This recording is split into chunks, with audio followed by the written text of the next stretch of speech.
कि प्रश्नकर्ता ने पूछा कि भगवान, आज सुबह आपने बताया कि गीता अध्यात्म शास्त्र नहीं है। कल इसके बारे में डिस्कस हुआ था कि ओशो ने कहा कि अध्यात्म शास्त्र नहीं है, यह मनस शास्त्र है, एक साइकोलॉजी बुक है। मगर आपने यह भी बताया कि राम में रावण का अंश होता है और रावण में राम का अंश होता है। यह बात भी कहा आपने कि कोई भी चीज एब्सोल्यूट ब्लैक एंड व्हाइट नहीं है, मिक्सचर है। वैसे ही गीता में भी क्या ऐसा नहीं हो सकता कि शास्त्र में भी अध्यात्म का कुछ अंश आ जाए? तो ये बात किसी प्रश्नकर्ता ने पूछा कि ऐसा भी पॉसिबल है ना कि गीता में भी अध्यात्म आ जाए? पर आपने कल कहा था कि गीता एक अध्यात्म की किताब नहीं है, एक मनस शास्त्र है। और अभी आपने कुछ देर पहले कहा कि राम में रावण का अंश है और रावण में राम का अंश है। तो ओशो क्या कहते हैं? मैं अध्यात्म को ऐसी अनुभूति कहता हूं जो अभिव्यक्त नहीं हो सकती। इशारे दिए जा सकते हैं लेकिन इशारे अभिव्यक्तियां नहीं होती। चांद को उंगली से बताया जा सकता है लेकिन उंगली चांद नहीं है। इस बारे में कल भी हमने पढ़ा था कि ओशो ने एक बात कही है कि अध्यात्म एक ऐसा एक्सपीरियंस है जिसको शब्दों में बयान नहीं किया जा सकता। अध्यात्म एक ऐसा जर्नी है, एक सत्य की तलाश है जिसको शब्दों में, जिसको वर्ड्स में, एक्सप्रेशंस में नहीं बयां किया जा सकता। अगर पॉसिबल होता ना तो बहुत सारी किताबें लिख चुके होते। बहुत सारे बुद्ध पुरुष, हजारों बुद्ध पुरुष इस धरती से गुजरे हैं। उन्होंने हजारों किताबें लिख दी होती, एक मैनुअल लिख दिया होता कि इस मैनुअल को फॉलो करो और आप बन जाओगे। कोर्सेज चल रहे होते कॉलेजों में कि भाई मोक्ष पाने का डिग्री, ये चीजें पढ़ो, ये चीजें करो, आपको मोक्ष मिल गया। इतना सिंपल हो जाता। लेकिन प्रॉब्लम यह है कि मोक्ष या अध्यात्म आसान है लेकिन ये खुद की जर्नी है। किसी ने आज तक अध्यात्म को बहुत कठिन भी नहीं कहा है। अगर एक बार आपने समझ लिया तो इजी है। अगर आप एक बार अध्यात्म आपके सीने में, आपके मन में उतर गया तो इजी है। लेकिन उसके लिए कोई शब्द नहीं है हमारे पास कि मैं ये बता सकूं कि ऐसे ऐसे करना है। एक रास्ता है, एक जंगल है, आपको खुद निकलना है, उस रास्ते को खुद बनाना है। पॉसिबल है क्योंकि बहुत सारे रास्ते ऑलरेडी बनाए गए हैं। बहुत सारे लोगों ने इस जंगल को पार किया है पर कोई रास्ता नहीं बन पाया। आपको अपना रास्ता खुद चूज करना है। तो ओशो कहते हैं कि गीता को जब मैं कहता हूं कि मनोविज्ञान है तो मेरा अर्थ ऐसा नहीं जैसा कि फ्रॉयड का मनोविज्ञान। फ्रॉयड एक साइकोलॉजिस्ट है, उसको फादर ऑफ साइकोलॉजी भी कहा जाता है। तो ओशो कहते हैं कि जब मैं गीता को मनोविज्ञान, साइकोलॉजी कहता हूं तो मैं फ्रॉयड ने जो साइकोलॉजी की बात की है वेस्टर्न फिलॉसफी में, वेस्टर्न साइकोलॉजिस्ट, मैं उस तरह से नहीं कह रहा। फ्रॉयड का मनोविज्ञान मन पर समाप्त हो जाता है। उसका कोई इशारा मन के पार नहीं है, मन के ही अंदर है, उसके आगे और कोई अस्तित्व नहीं। गीता ऐसा मनोविज्ञान है जो इशारा आगे के लिए करता है लेकिन इशारा आगे की स्थिति नहीं है। तो यहां बहुत इंटरेस्टिंग बात ओशो ने एक बात बोल दी कि जो मॉडर्न साइकोलॉजिस्ट है, वेस्टर्न, ये लोग साइकोलॉजी की बात कह रहे हैं, मन की बात करते हैं, पर इनका जो अंत हो जाता है ना, ये मन के अंदर ही रह जाता है, मन के बियॉन्ड नहीं जा पाता और मन के बाहर कुछ इशारा भी नहीं करता। लेकिन जो भागवत गीता एक ऐसा मनोविज्ञान है जो मन को तो कंप्लीटली कवर करता ही करता है। मन के अंतिम पायदान तक तो हमें ले ही जाता है। साथ में मन के बाद जो अध्यात्म का द्वार खुलता है, उस द्वार के पास खड़ा करके हमें इशारा कर देता है कि अब इस ओर जाना है तुम्हें। पर उस ओर कैसे जाना है इसके बारे में बात नहीं करता क्योंकि उसके बारे में बात किया नहीं जा सकता। तो ओशो यही कह रहे हैं कि उसके तरफ इशारा करता है, पर इशारे का मतलब ये नहीं कि वो रास्ता दिखा दिया। इस तरह से उन्होंने एग्जाम्पल दे दिया कि अगर मैंने चांद को उंगली से दिखाया तो मैं बोल रहा हूं चांद उस दिशा में है। मैं इस उंगली ये नहीं बोल रहा ये उंगली की उंगली चांद है, नहीं, उस दिशा में है, चले जाओ ढूंढना है तो। गीता तो मनोविज्ञान ही है लेकिन आत्मा की तरफ, अध्यात्म की तरफ, परम अस्तित्व की तरफ, उस मनोविज्ञान से इशारे किए गए हैं। लेकिन अध्यात्म नहीं है। मील का पत्थर है, तीर का निशान बना है, मंजिल की तरफ इशारा है, लेकिन मील का पत्थर ही है, मील का पत्थर मंजिल नहीं बन जाती। तो ये जो बात ओशो यहां पे कह रहे हैं, सिंपल सी बात है कि भागवत गीता एक ऐसा मनोविज्ञान है जो आपके मन की स्थिति को क्रॉस करके उस दिशा में जहां आप अध्यात्म की ओर जाना चाहते हो उस ओर इशारा कर देगी और बोल देगी कि इस दिशा में चले जाना। पर इशारा मात्र है, रास्ता नहीं है। कोई भी शास्त्र अध्यात्म नहीं है इस दुनिया में। हाँ, ऐसे शास्त्र हैं जो अध्यात्म की तरफ इशारा करते हैं, लेकिन सब इशारे मनोवैज्ञानिक हैं। इशारे आध्यात्मिक नहीं होते। अध्यात्म तो वह है जो इशारे को पाकर उपलब्ध होगा। यह जो बात कह रहे हैं कि अध्यात्म का रास्ता ऐसा है, आपने इशारा कर दिया और as a student, as a candidate, as a सन्यासी तुम उस इशारे की तरफ चल पड़े, और उस जर्नी को जब तुम पार करोगे, खुद की जर्नी, जो तुम्हें मिलेगा वो हो गया अध्यात्म। उस इशारे पे चलना केवल अध्यात्म है। और वैसे अध्यात्म की कोई अभिव्यक्ति संभव नहीं, आंशिक भी संभव नहीं। क्यों? क्योंकि वो चूंकि पर्सनल जर्नी है, वो जर्नी आपके लिए ही है, वो जर्नी आप तक ही सीमित है। आप उसको एक्सप्रेस नहीं कर सकते कि वो क्या है। जैसे फॉर एग्जाम्पल, मैं इसको छोटा सा एग्जाम्पल देता हूं। एक माँ बच्चे से प्यार करती है, अपने बच्चे से। अब वो जो प्रेम है, वो जो स्नेह है, वो उस पर्टिकुलर माँ और उस पर्टिकुलर बच्चे के बीच में है। समझना इस बात को। यूं तो वो प्रेम है, वो तो ये स्नेह है जिसको हम कह रहे हैं, शब्द दे रहे हैं, लव, अफेक्शन। लेकिन वो माँ जो है, वो चाह के भी दुनिया को ये एक्सप्लेन नहीं कर सकती कि ये प्यार, ये स्नेह, ये अफेक्शन कैसा है, क्या है, मैं क्या करती हूं ऐसा जिससे मेरा अफेक्शन आता है। नहीं, वो कभी नहीं बता सकती। हाँ, वो माँ ये जरूर बता सकती है कि दूसरों को कि तुम्हारे बच्चा भी होगा, तुम भी उसको प्यार जरूर करोगी, और ये रास्ता है स्नेह करने का। लेकिन प्यार कैसे किया जाए वो माँ नहीं बता सकती। वो सिर्फ उसका पर्सनल है, वो स्नेह उसका खुद का जर्नी है।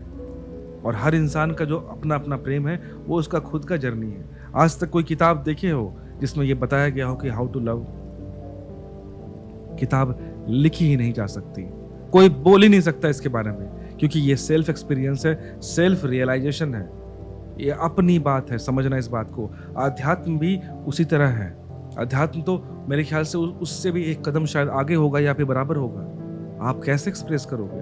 तो ओशो यही कहते हैं कि अभिव्यक्ति संभव नहीं, आंशिक तौर पर भी, पार्शियल भी संभव नहीं, उसका प्रतिफलन भी संभव नहीं, उसके कारण है। संक्षिप्त में 2-3 कारण ख्याल में रख लेना कि क्या कारण है। ओशो समझाते हैं, एक तो जब अध्यात्म का अनुभव होता है तो कोई विचार चित्त में होता नहीं, और जिस अनुभव में विचार मौजूद ना हो, उस अनुभव को विचार प्रकट कैसे करें?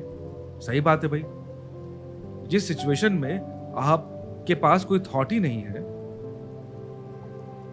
उसको तुम कैसे एक्सप्लेन करोगे? विचार प्रकट कर सकता है उस अनुभव को जिसमें वो मौजूद रहा हो, गवा रहा हो। लेकिन जिस अनुभव में वो मौजूद नहीं रहा, उसको विचार प्रकट नहीं किया जा सकता उसके बारे में। अध्यात्म का अनुभव निर्विचार है, विचार मौजूद नहीं होता, इसलिए विचार कोई खबर नहीं ला पाते। मतलब वो ओवरऑल ओशो कह रहे हैं कि अध्यात्म एक ऐसी जर्नी होती है जहां पे तुम थॉटलेस हो जाते हो, नो थॉट्स, वहां कोई थॉट ही नहीं है। अब जहां पे तुम्हारा कोई थॉट ही क्रिएट नहीं हुआ, उसको तुम व्यक्त कैसे करोगे? किसी चीज को बोलने के लिए, लिखने के लिए तुम्हारे पास थॉट्स होने चाहिए ना। इसलिए तो उपनिषद कह कह कर थक जाते हैं कि नेति नेति, कहते हैं कि यह भी नहीं वह भी नहीं, पूछते हैं कि क्या है तो कहते हैं यह भी नहीं और वो भी नहीं। जो भी मनुष्य कह सकता है वह कुछ भी नहीं, फिर क्या है वो जो अनुभव जो सब कहने के बाहर शेष रह जाता है। तो उपनिषदों के बारे में एक बात सिंपली ओशो ने कह दी कि यूं तो हम कहते हैं ना कि उपनिषद बोल रहे हैं कि क्या है अध्यात्म, और फिर ये भी बोलते हैं कि ये भी नहीं वो भी नहीं, जो भी चीज तुम बोल रहे हो, नहीं ये भी नहीं वो भी नहीं, ये भी नहीं वो भी नहीं। तो हम उनसे पूछ रहे हैं कि क्या है तो फिर? तो उपनिषद यही बात कहते हैं कि जो भी तुम बोल दो वो नहीं, जो भी तुम कह दो वो नहीं, जो भी तुम लिख दो वो भी नहीं। यही बात हमने ताओ उपनिषद में भी देखा है। दाओ फिलॉसफी भी यही है, वो भी यही कहता है कि जैसे ही तुमने उस अध्यात्म, उस सत्य के बारे में कह दिया, ताओ उपनिषद उसको सत्य कहता है, सत्य शब्द से इस्तेमाल करता है अध्यात्म को, कि जैसे ही तुमने सत्य कह दिया, उस सत्य के बारे में कुछ कहना चाहा, उसी क्षण तुम उस सत्य से दूर हो जाते हो। तुम वो जो ओरिजिनल सत्य है, जो रियल है, उसके आसपास भी तुम एक्सप्लेन नहीं कर पाते उसको, उसके लिए शब्द नहीं है तुम्हारे पास। बुद्ध तो 11 प्रश्नों के पूछने की मनाही कर दी थी बुद्ध ने कि इनको पूछना ही मत, क्योंकि इनको तुम पूछोगे तो खतरे हैं। अगर मैं उत्तर न दूं तो कठोर मालूम पड़ूंगा तुम्हारे प्रति, और अगर उत्तर दूं तो सत्य के साथ अन्याय हो जाएगा। क्योंकि इन प्रश्नों का उत्तर नहीं दिया जा सकता। इसलिए पूछना ही मत, मुझे मुश्किल में मत डालना। तो जिस गांव में बुद्ध जाते खबर कर दी जाती कि ये 11 सवाल कोई भी नहीं पूछेगा। वे 11 सवाल आध्यात्म के सवाल हैं, क्योंकि बुद्ध ने साफ साफ कह दिया कि ना दूं तो तुम्हारा अपमान है, ये मुझे अच्छा नहीं लगेगा, और दूं तो वो झूठा होगा, जो भी बोलूंगा वो सत्य के करीब नहीं होगा, वो दूर होगा। तो यही कह रहे हैं बार बार कि भाई सत्य को बुद्ध ने भी नकार दिया कि भाई मैं नहीं बोल सकता, कोई नहीं बोल सकता। लाओ त्से, देखो अभी मैंने कहा ना, ताओ ने भी यही कहा है, तो ओशो ने भी एग्जाम्पल ऐड कर दिया। लाओ त्से पर जब जो लोगों ने जोर डाला कि वो अपने अनुभव को लिख दे, तो उसने कहा मुझे मुश्किल में मत डालो। लाओ त्से जो ताओ उपनिषद की जो बुक है ना, उस बुक की बात हो रही है। उसमें भी मैंने ये इंसिडेंट पढ़ा था। वो यहाँ पे ओशो ने फिर कहा कि जब लाओ त्से से कहा गया कि भाई तू इतना ज्ञानी है, इसका कॉन्टेक्स्ट मैं बता देता हूँ। यहाँ पे ओशो ने शॉर्ट में बोला है, ये कॉन्टेक्स्ट कुछ ऐसा था कि जो चीन के जो राजा थे वो तो जान गए थे कि लाओ त्से बहुत विद्वान इंसान है यार। अब क्या है कि वो बूढ़ा होते जा रहा है, तो आदमी आज तो कल मरेगा ही, तो ज्ञान तो चला जाएगा, छूट जाएगा। तो उसके किंग ने कहा चीन के उस समय कि भाई लाओ त्से तुम इसको एक किताब में लिख दो ताकि ये ज्ञान प्रिजर्व हो जाए। तो लाओ त्से ने कहा कि देखो सब चीज ठीक है, और मेरे से मैं क्या लिखूं, मेरे से पहले भी बहुत लोगों ने लिखने की कोशिश की है पर कोई भी आज तक लिख नहीं पाया। और सबसे मजे की बात यह है कि आपको लग रहा है कि मैं लिख पाऊंगा, जैसे ही मैं लिखूंगा वो भी अधूरा हो जाएगा, बाकी लेखाकार की तरह मेरी बात भी उसी तरह की अधूरी हो जाएगी, क्योंकि इसे लिखा नहीं जा सकता। चीन के राजा ने बोला कि नहीं नहीं, तुमको लिखना तो पड़ेगा ही भाई, ये क्या बकवास कर रहे हो। तब क्या हुआ था, वो जो लाओ त्से है वो चीन की सीमा से भागने लगा, चीन छोड़कर भागने लगा, लेकिन फिर भी बॉर्डर पे पकड़ा गया और फिर से राजा को बुलाया गया कि देखो ये भाग रहा है बिना किताब लिखे। तो फिर लाओ त्से को ये कंडीशन दिया गया चीन ने, राजा ने बोला कि ठीक है तुम लिखो और तुम इस राज्य से चले जाओ, तुमको लिखना पड़ेगा एक किताब, हम मुझे वो लिख के वो देना पड़ेगा, और उसके बाद ही तुम इस देश को छोड़ के जा सकते हो। तब इस मजबूरी में लाओ त्से ने लिखना शुरू किया। अदरवाइज लाओ त्से कोई भी दाओ फिलॉसफी की जो किताब है वो लिखना नहीं चाहते थे वो। तो उसी के बारे में बोल रहे हैं ओशो।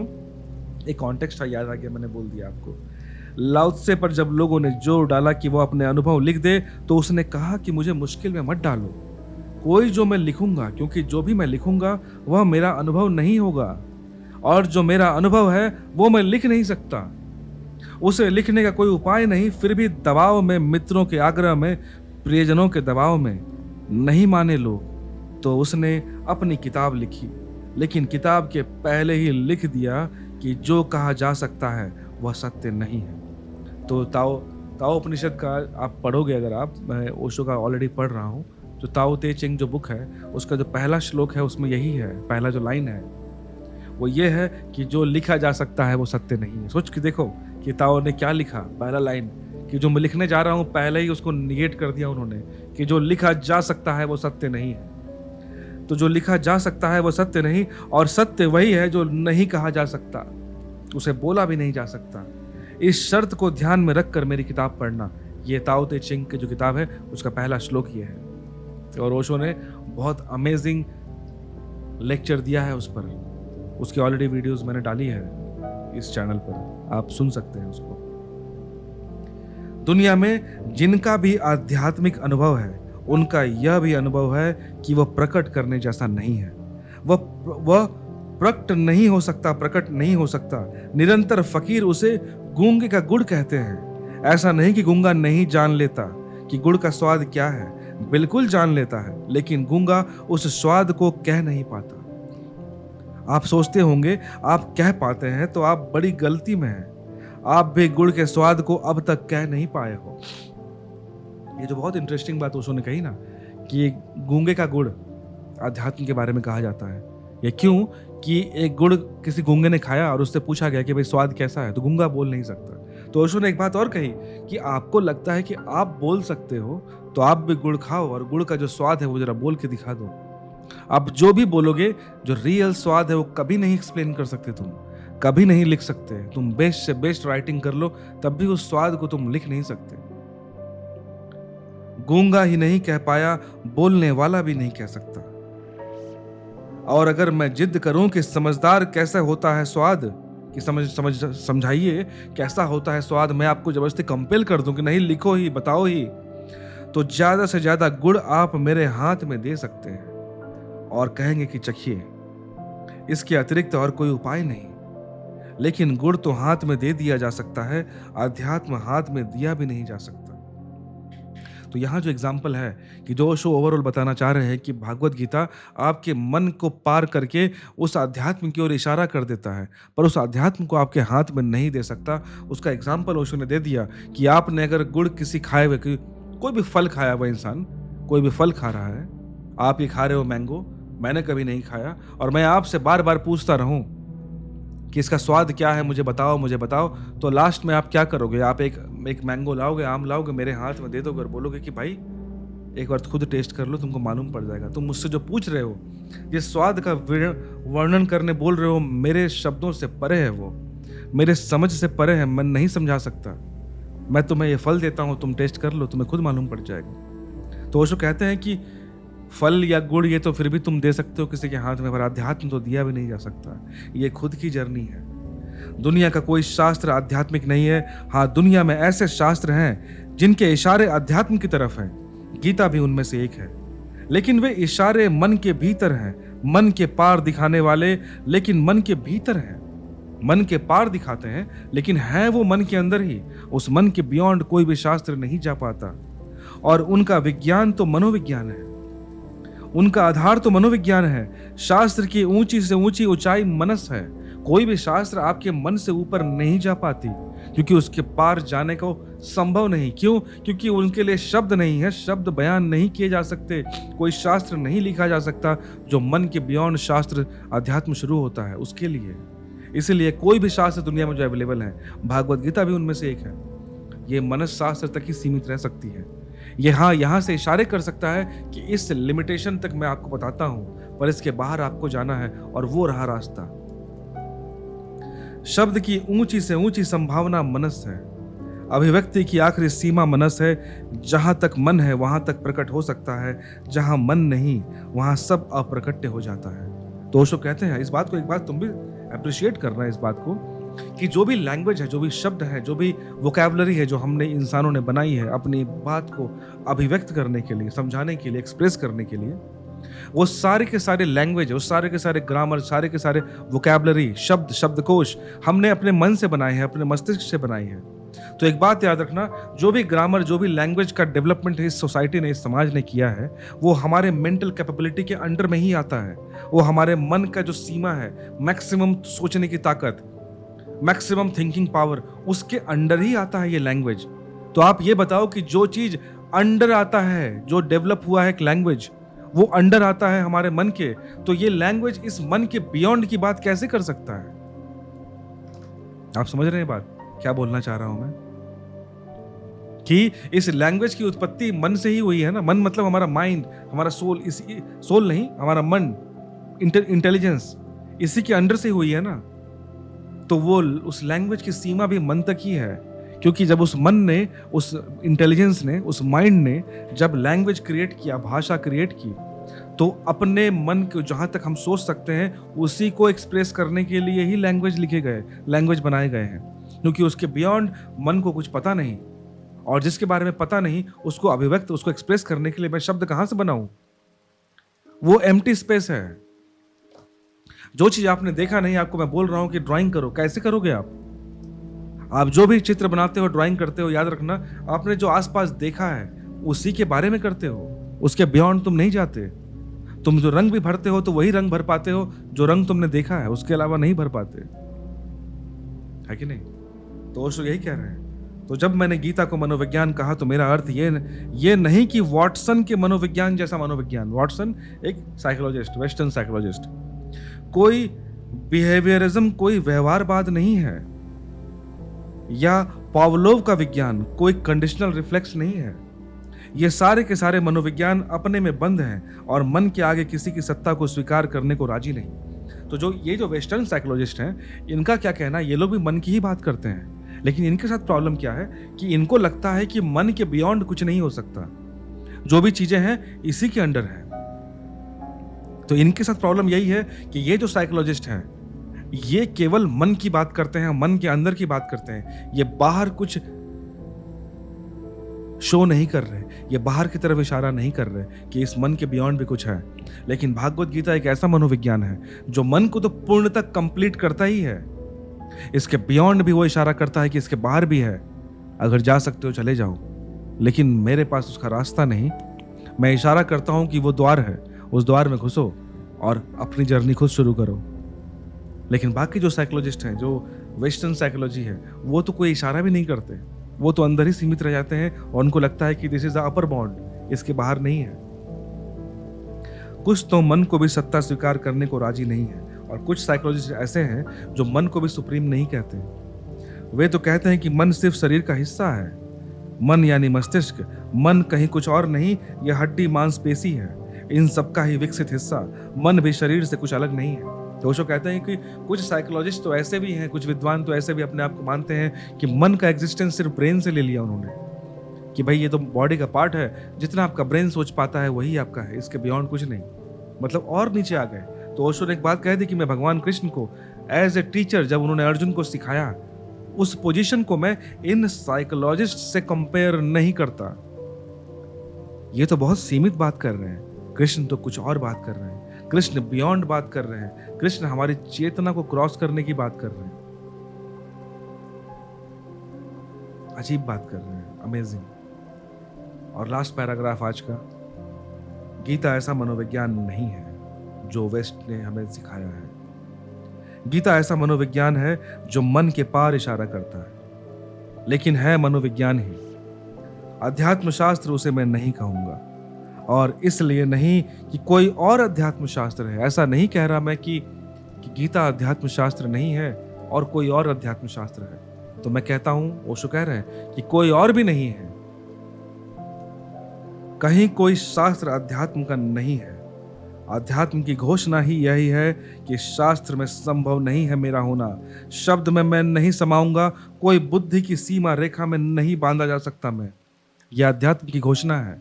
अध्यात्म ने कहा है कि मुझे तुम शब्द में पिरोने की कोशिश करोगे, तुम मूर्ख हो। तुम अपने बुद्धि की सीमा में मुझे बांधने की कोशिश करोगे, तुम मूर्ख हो। तुम मुझे शब्दों से स्वर देना चाहोगे तो तुम मूर्ख हो। जो सब सीमाओं का अतिक्रमण कर दे, जो शब्द शब्दों को व्यर्थ कर दे और सब अभिव्यक्तियों को शून्य कर दे, वैसी जो अनुभूति है उसका नाम अध्यात्म है। समझ रहे हो कि जो सभी शब्दों, सारे शब्द उसके सामने निरर्थक हो जाते हैं, जिसके सामने सारे एक्सप्रेशन, सारे थॉट्स जीरो हो जाते हैं, नील हो जाते हैं, उसको ही अध्यात्म कहते हैं। और अध्यात्म, इसीलिए अध्यात्म कोई शास्त्र बनाना पॉसिबल नहीं, क्योंकि शास्त्र में तो शब्द होंगे ना, शास्त्रों में तो एक्सप्रेशंस होंगे, अभिव्यक्तियां होंगी। कहाँ से लाओगे उस अध्यात्म को एक्सप्रेस करने वाले शब्द? कहाँ से लाओगे उसको एक्सप्रेस करने वाले अभिव्यक्तियां, एक्सप्रेशंस? नहीं ला सकते। लेकिन श्रीमद् भागवत गीता एक बात है कि ये मन की तो बात करती है, मन का तो सिलेबस कवर करता ही करता है। मन के बाहर, इस सिलेबस के बाहर बोलता है कि इसके बियॉन्ड भी है, जाओ उधर अगर जा सकते हो तो। वही अध्यात्म है। बाकी जो वेस्टर्न साइकोलॉजिस्ट हैं वो तो मन तक ही सीमित है, मन के बियॉन्ड तो उनका थॉट ही नहीं गया, और कुछ तो उससे भी नीचे रह जाते हैं।